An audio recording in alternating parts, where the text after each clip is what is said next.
বিজ্ঞান ও শিক্ষা খাতে বরাদ্দ বৃদ্ধির দাবিতে পথে নামল আইএমএফএস। আইএমএফএস কলকাতা অর্গানাইজিং কমিটির পক্ষ থেকে বুধবার এক পথসভার আয়োজন করা হয়। রাজাবাজার থেকে ধর্মতলা পর্যন্ত র্যালিতে পা মেলান সদস্যরা। বেশ কয়েক দফা দাবিতে সোচ্চার হন বিজ্ঞান ও সংশ্লিষ্ট বিষয়ের সঙ্গে জড়িতরা। বিজ্ঞান ও প্রযুক্তি গবেষণায় জিডিপির 3% এবং শিক্ষা খাতে জিডিপির 10% বরাদ্দ বৃদ্ধি করতে হবে।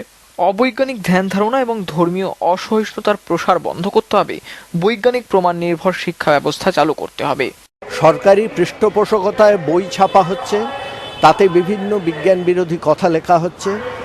প্রাচীনকালের ইতিহাস আমাদের গর্বের বিষয়, কিন্তু তার সঙ্গে কতকগুলি আজগুবি কথা জুড়ে দিয়ে প্রাচীনকালে এরোপ্লেন ছিল, প্রাচীনকালে প্লাস্টিক সার্জারি হতো, এই সমস্ত কথাগুলো বলার তো কোনো প্রয়োজন নেই। এতে আমাদের প্রাচীন গৌরবকে হেয় করা হয়। সবথেকে দুঃখের কথা, সরকারি পৃষ্ঠপোষকতায় এগুলি হচ্ছে। এইটের বিরুদ্ধে আমাদের প্রতিবাদ। এই দুটি হচ্ছে আমাদের মূল বিষয়।